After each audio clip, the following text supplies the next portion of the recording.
Rajasthan board class channel पर आप सभी का हार्दिक स्वागत है। बच्चों, इस वीडियो में हम राजस्थान बोर्ड के कक्षा 9वीं के गणित के अध्याय 3 निर्देशांक ज्यामिति की प्रश्नावली 3.2 के सभी प्रश्नों को हल करेंगे। तो वीडियो को पूरा देखिएगा अंत तक, जिससे आपको प्रश्नावली 3.2 के सभी प्रश्नों के सारे कंसेप्ट अच्छे से समझ में आ जाएंगे और आपके अगर कोई डाउट है प्रश्नावली 3.2 के, तो आपके वो डाउट भी क्लियर हो जाएंगे। बच्चों, अगर आप हमारे चैनल पर नए हैं और आपने अभी तक राजस्थान बोर्ड क्लास चैनल को सब्सक्राइब नहीं किया है, तो जल्दी से हमारे चैनल को सब्सक्राइब कर लीजिए, सब्सक्राइब बटन को दबाकर, और बेल आइकन को भी दबा दीजिए। इससे आपको क्या फायदा होगा कि जब भी हमारे चैनल पर कोई भी नया वीडियो आएगा तो उसका नोटिफिकेशन सबसे पहले आपको मिलेगा। और जब भी आप यूट्यूब पर वीडियोस को सर्च करेंगे तो हमारे चैनल के वीडियोस आपको ऊपर नजर आने लगेंगे। बच्चों, इस अध्याय के बाकी सभी वीडियोस को देखने के लिए आप कभी भी आई बटन पर क्लिक कर सकते हैं। आई बटन पर क्लिक करने से आपको इस अध्याय के बाकी सभी वीडियोस के लिंक मिल जाएंगे।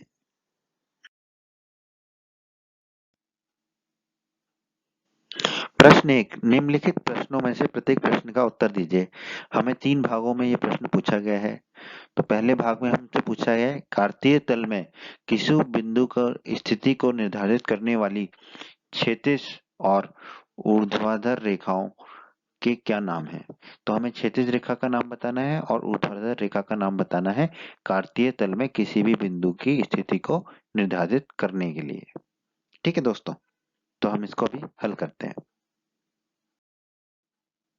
दोस्तों, जैसा कि हमने प्रश्न 1 में देखा था, ये हमारा ग्राफ है। ठीक है, निर्देशांक ज्योमेट्री में हमें इस ग्राफ की बहुत जरूरत पड़ेगी। तो एक और ये एक हमारा तल है 2D।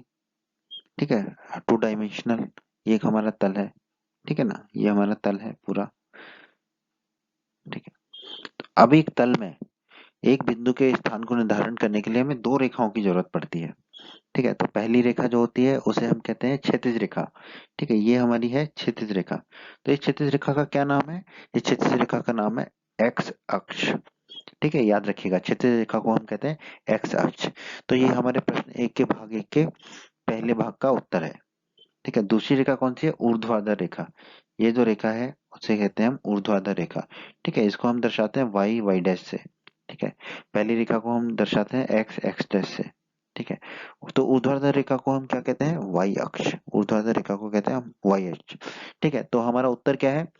क्षैतिज रेखा का नाम है एक्स अक्ष और ऊर्ध्वाधर रेखा का नाम है वाई अक्ष। ठीक है, तो ये हमें याद रखना है और यही हमारे इस प्रश्न का उत्तर भी है।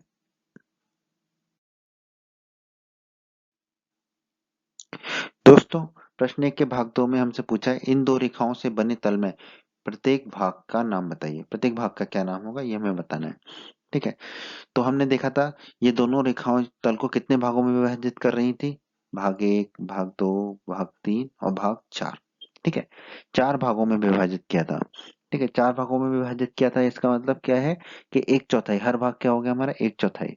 ठीक है, तो पहले भाग को हम क्या कहते हैं? चतुर्थांश 1, दूसरे भाग को कहते हैं चतुर्थांश 2, तीसरे को कहते हैं चतुर्थांश 3 और चौथे को कहते हैं चतुर्थांश 4।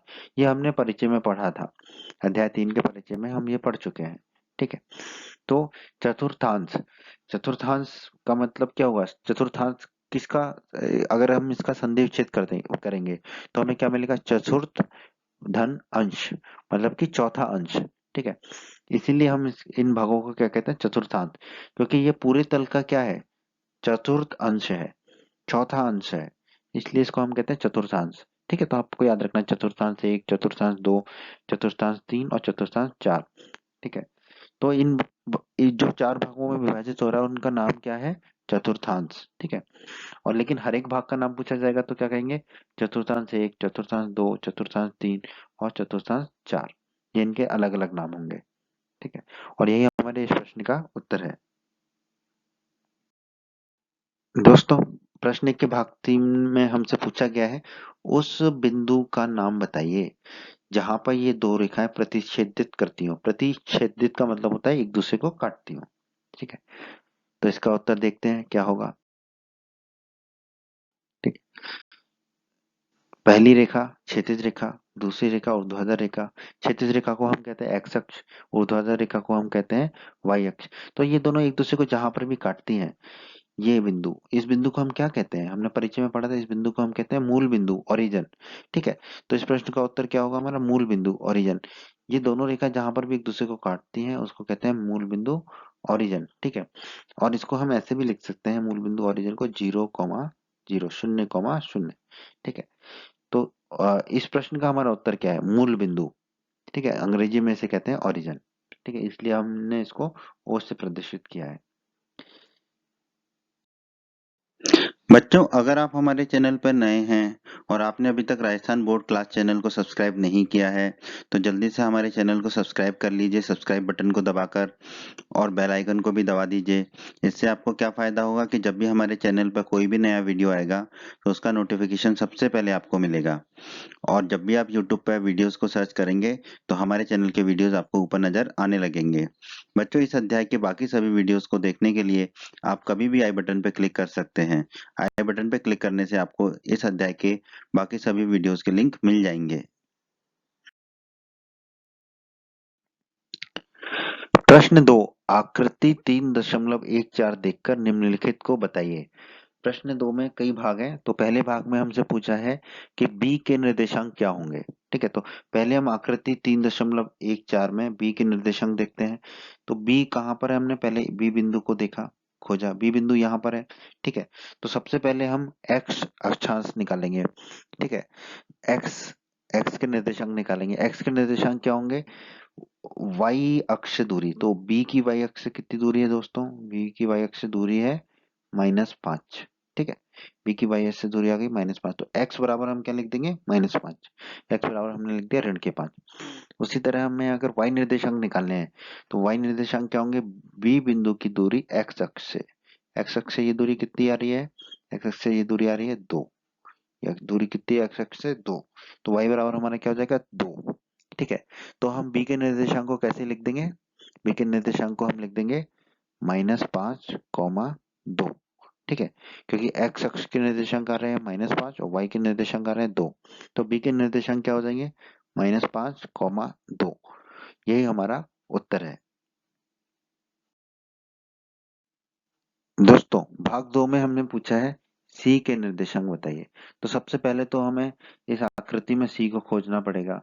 सी को खोजा खोजा खोजा, हमें सी यहाँ मिल गया। ठीक है, अब सी मिल गया तो सी के निर्देशांक बताने हैं, तो पहले हमें एक्स का निर्देशांक बताना होगा। और एक्स का निर्देशांक क्या होता है, इस बिंदु की दूरी वाई अक्ष से। तो वाई अक्ष से दूरी कितनी हो गई, ये दूरी कितनी हो गई हमारी, एक्स अक्ष पर देखेंगे तो 5। ठीक है, तो एक्स का निर्देशांक क्या हो गया हमारे 5। उसी तरह हम वाई निर्देशांक निकालेंगे इस बिंदु का। वाई निर्देशांक क्या होगा, एक्स अक्ष से दूरी, एक्स अक्ष से दूरी देखेंगे तो ये आ रहा है नीचे की तरफ। ठीक है, तो ये एक्स अक्ष से दूरी वाई अक्ष पर कितनी है, वाई अक्ष पर ये दूरी -5, तो वाई बराबर हमारा क्या हो जाएगा -5।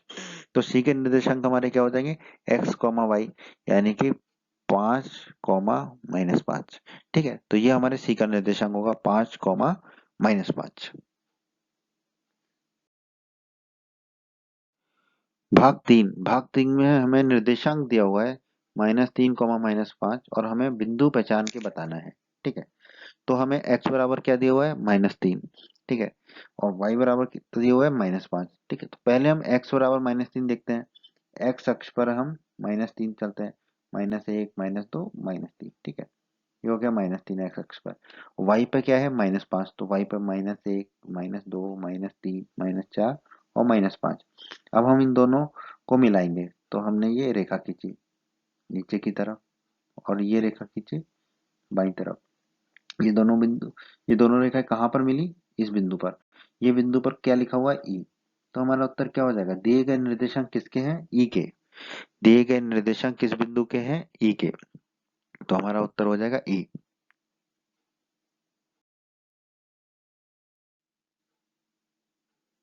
भाग 4 भी वैसा ही है, हमें एक निर्देशांक दिया गया है 2, -4, और हमें बिंदु को बताना है। ठीक है, तो x बराबर हमें दिया गया है 2। ठीक है, तो x बराबर 2 हम देख लेते हैं, x बराबर 1, x बराबर 2। ठीक है, ये मिल गया।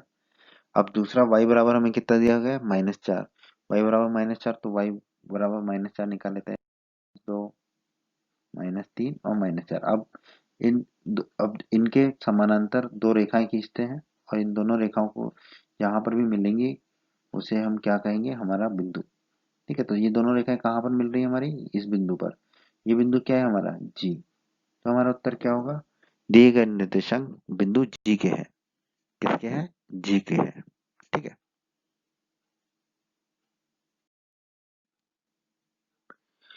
भाग 5 में हमसे पूछा है डी का भुज बताइए। ठीक है, डी का हमें भुज बताना है। भुज मतलब कि एक्स निर्देशांक, जैसा कि हमने परिचय में पढ़ा था, एक्स के निर्देशांक को हम भुज कहते हैं, वाई के निर्देशांक को हम कोटि कहते हैं। ठीक है, तो पहले तो हम डी को ढूंढते हैं, डी हमको मिल गया। ठीक है, अब हमें इसमें एक्स का निर्देशांक बताना है।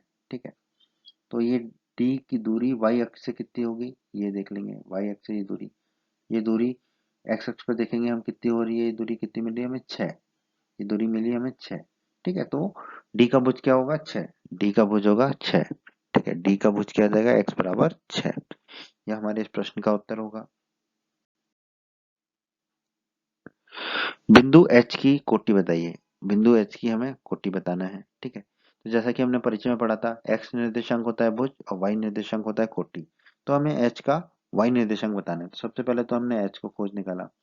अब हमें वाई निर्देशांक बताना है, तो एक्स अक्ष से इसकी दूरी निकाली। एक्स अक्ष से इसकी दूरी ये हो गई। अब इसको वाई अक्ष पे देखते हैं, ये दूरी कितनी आ रही है, ये दूरी आ रही है हमारी -3। ठीक है, तो एच की कोटि क्या होगी, -3। वाई बराबर -3 मिला, तो एच की कोटि क्या कहलाएगी, -3। यही हमारा उत्तर होगा इस प्रश्न का। भाग 7 में हमें बिंदु एल के निर्देशांक ज्ञात करने हैं। तो सबसे पहले तो हम बिंदु एल को ही ढूंढते हैं। एल मिल गया हमको यहाँ पर, ये मिल गया एल। ठीक है, अब इसके निर्देशांक हमें बताने हैं, तो सबसे पहले एक्स निर्देशांक बताना है। ठीक है, अब ये देखिए जो बिंदु एल है, ये हमें कहाँ मिल रहा है, वाई एक्सिस पर है। वाई एक्सिस पर है, तो इसकी वाई एक्सिस की दूरी कितनी होगी, 0। तो एक्स निर्देशांक हमारा क्या कहलाएगा इसमें, 0। एक्स निर्देशांक हमारा 0 आ गया। और वाई निर्देशांक, एक्स अक्ष से इसकी दूरी। ठीक है, तो एक्स अक्ष से इसकी दूरी कितनी है, 1 2 3 4 5। 5 होगी, तो वाई बराबर हमें कितना मिल जाएगा, 5। तो एल के निर्देशांक क्या हो जाएंगे, एक्स कॉमा वाई, यानी कि 0,5। तो एल के निर्देशांक हो जाएंगे 0,5। 8वें भाग में हमें पूछा बिंदु एम के निर्देशांक ज्ञात कीजिए। तो सबसे पहले हम एम को ढूंढते हैं। एम हमें मिल गया यहाँ पर, ये रहा हमारा एम। ठीक है, अब इसके निर्देशांक बताने हैं। तो पहले हम एक्स निर्देशांक निकालेंगे। एक्स निर्देशांक क्या होगा, वाई अक्ष से दूरी। तो वाई अक्ष से इसकी दूरी देख लेते हैं कितनी है, -1 -2 और ये -3। तो एक्स बराबर हमारा कितना हो जाएगा, -3। एक्स बराबर हमें मिल गया -3। अब हमें वाई निर्देशांक निकालना है, कोटि निकालना है। तो वाई निर्देशांक क्या होता है, एक्स अक्ष से दूरी। पर ये बिंदु एम तो एक्स अक्ष पर ही है। अगर ये बिंदु एम एक्स अक्ष पर है, तो एक्स अक्ष से इसकी दूरी कितनी होगी, 0। तो वाई निर्देशांक हमारा क्या हो जाएगा, 0। वाई निर्देशांक हमारा हो गया 0। ठीक है, तो एम के निर्देशांक क्या होंगे, एक्स कॉमा वाई। ठीक है, तो एम के निर्देशांक क्या हो जाएंगे, -3,0।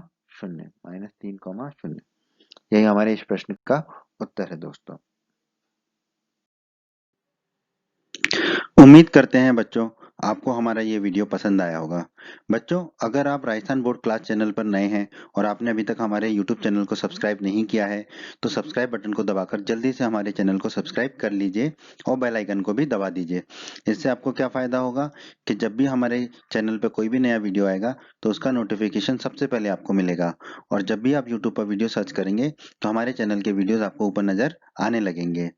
आपको वीडियो पसंद आया है तो आप हमारे वीडियो को अपने दोस्तों के साथ व्हाट्सएप और फेसबुक पर अवश्य शेयर करें, जिससे आपके दोस्तों का भी फायदा हो, उन्हें लाभ हो। और वीडियो पसंद आया है तो वीडियो को लाइक अवश्य कर दें। और इस अध्याय के अन्य सभी वीडियोस को देखने के लिए आई बटन पर क्लिक करें। आई बटन पर क्लिक करने से आपको इस अध्याय के सभी वीडियोस के लिंक मिल जाएंगे। धन्यवाद बच्चों।